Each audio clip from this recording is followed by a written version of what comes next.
पे बैठे हुए मस्जिद, मेरे सामने पंडाल में बैठे हुए मेरे भाइयों दोस्तों, सुबह से आप लोग बैठे हैं, बड़ी दिलजमी से सुन रहे हैं गुफ्तगू।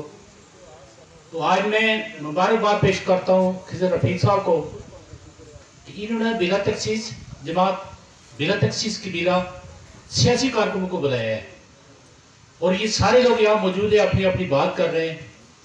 तो मैं ये समझता हूँ कि ये हमारे बस्ती हल्के के लोग जिन्होंने कागज जमा कराए हैं, उनका फर्ज बनता था कि वहां बुलाते। ये दूसरे हल्के से है हमारे भाई, लेकिन है हल्के दूसरे से। मैं इनको मुबारकबाद पेश करता हूँ कि इन्होंने अपनी रवायात को जिंदा रखा।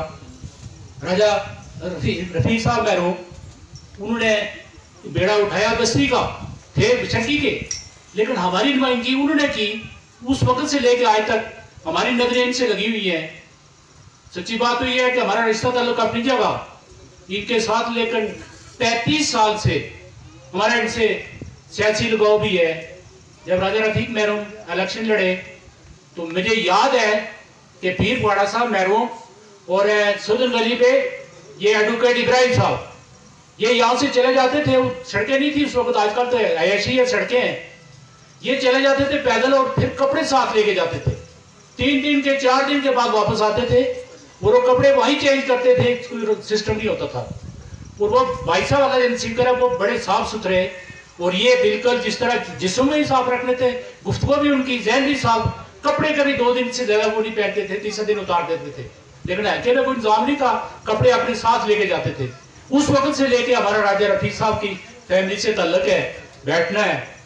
और मैं ये आपको बताना भी चाहता हूँ कि खिज़र रफीक साहब का मैं तो हाई को नींदा हूं, मैं खुद साथ जाके मैंने कागज जमा कराए हैं, इसलिए कि ये इनका हक बनता है। पिछले इलेक्शन में जो हमारी सीट निकली है बस्ती हल्के से, ये क्रेडिट जाता है खिज़र रफीक को।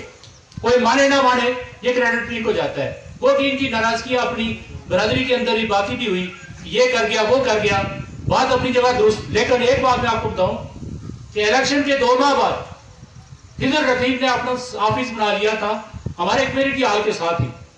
ये 2 माह तक वहां बैठते रहे, लेकिन कहीं सेहत ने इजाजत न दी, डॉक्टर ने मशवरा दिया कि आप आराम करें। वो ऑफिस बंद हुआ, बल्कि वो आज तक उस तरह ऑफिस पड़ा हुआ है। ये इनकी कोताही नहीं है, इन्होंने वहीं से स्टार्ट कर लिया था कि इन्होंने हालात देख लिए थे कि हालात ठीक नहीं है, तो मैं कई लोग जिनको साथ लाया हूं ये खराब ना हो। लेकिन बदकिस्मती ये कि इनकी सेहत इजाजत नहीं दे रही थी, आज भी इनकी सेहत इजाजत नहीं दे रही है। मुझे इस बात का भी एहसास है। लेकिन मैं सच्ची बात अगर कहूं तो आप लोग सारे महसूस करेंगे, जमातें सारी खत्म हो गई हैं, नजरियात सारे खत्म हो गए हैं, झंडे जमातों के हैं लोगों ने उठाए हुए, बाकी बरादरी मैटर करती है और बरादरी फैसले ही कर रही है। नानो बरादरी से भी ये कह रहा हूं कि नजरें आप पे लगी हुई है, हल्का आपने बचाना है। अगर यहां तकरीरें करके तो आप एक दूसरे को बर्दाश्त नहीं करेंगे तो फिर हम लोग, हमारे लोगों की नजरें भी है यहाँ पे, बाकी कबाइल भी फैसले करेंगे। अभी सच्ची बात कह रहा हूँ, कोई जमात नहीं है, कोई कुछ नहीं है। मैं अपनी जमात में हूँ, मुस्लिम लीग नून में। खिज़र रफीक वहीं से स्टैंड कर रहा है, लेकिन झंडे ही रह गए हैं, नजरियात खत्म हो गए, लोग कहीं और चले गए। रात को किसी का टिकट और होता है, सुबह कोई और ले आता है। लिहाजा मेरी आपसे गुजारिश होगी कि हल्का बचाना है तो नानो बरादरी के लोगों को मैं आपको मैसेज दे रहा हूँ, मैं आपको मैसेज दे रहा हूँ। तकरीरें करने से नहीं बात बनेगी, मैसेज ये दे रहा हूँ कि हल्का बचाना है आपने।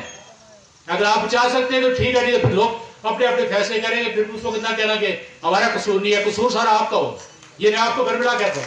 तो मेरी गुजारिश इस तरह होगी कि खिज़र रफीक साहब चूंकि कागज हमने साथ होकर जमा कराए हैं, तो कोशिश करेंगे कि वो हमारे मशवरे पे ही चले, इसलिए कि बीमार भी हैं, वो स्ट्रगल नहीं कर सकते, तो किसी दलदल में नहीं उनको डालना चाहते हैं। वो हमारे अजीज है, हम ये देखेंगे जहां उनका कोई फायदा हुआ जिस तरीके से, तो उस तरीके से हम फैसला करेंगे। जिस तरह ये भाई एक दूसरे का नाम ले रहे हैं, हमारा भी नाम ले, हम भी आपके साथ हैं, ये कबीले मैटर करते हैं। अब कुछ नहीं रहा अभी से, सीधी सीधी बात ओटो कह रहा हूं। तो ये है कि हमारा नाम भी ले, हम भी आपके साथ है। आपके फैसले पे हम देख रहे हैं कि आप क्या फैसला कर रहे हैं, उसके बाद हमारा फैसला होगा। बाकी कबाइल भी फैसले करेंगे। अब कबाइलों के फैसले है, कोई फैसला नहीं इस बात का, किसी का ध्यान ही नहीं है। ऊपर से लेके नीचे तक सारा कुछ, बाकी अंदर क्या हो रहा है अब ये आपको सोचना है, आपको देखना है। मैं ज्यादा टाइम आपका नहीं लूंगा। एक बार फिर खिज़र रफीक का शुक्रिया अदा करते हुए, इसने बड़ा काम किया है, बड़ी सोच है, बड़ी फिक्र है। जबकि जो बस्ती हल्के के अंदर जिन लोगों ने टिकट लेके अपनी जेब में डाले हुए हैं, उनको किसी को ये तौफीक नहीं हुई बाकी को बुलाना छोड़े, अपनी जमात के लोग को नहीं बुला सके, उनसे मशावरत नहीं कर सके, तो टिकट टिकट टिकट टिकट तो आपके पास है भाई, टिकट सारा आपके पास है, आप जो चाहेंगे उसको जिताएंगे। 33 लोग हैं, 35 तो असेंबली में नहीं जाएंगे, जिसके साथ आप खड़े होंगे वही असेंबली में जाएगा। तो मैं किसी बात से अगर कोई दिलचस्पी होगी बात करना चाहता हूँ, काफी देर से आप बैठे सुनना हमने फिर रफीक को है, मैं इसी पे जाना चाहता हूँ। मैं बहुत शुक्रिया। ये थे सरदार खुर्शीद साहब जिन्होंने अपने ख्यालात और जज्बात का इजहार किया। इसके बाद में तमाम लोग जो हमारे इस साइड पे उनसे गुजारिश है कि वो सामने तशरीफ लाएं। मेरे और आपके कायद, हमारे दिलों की धड़कन राजा खिदर रफीक साहब को दावत देने से पहले चंद इशार पढ़ूंगा, उसके बाद में उनको दावत दूंगा। वो जिसने किया हमको खराब सड़कों पर, वो जिसने किया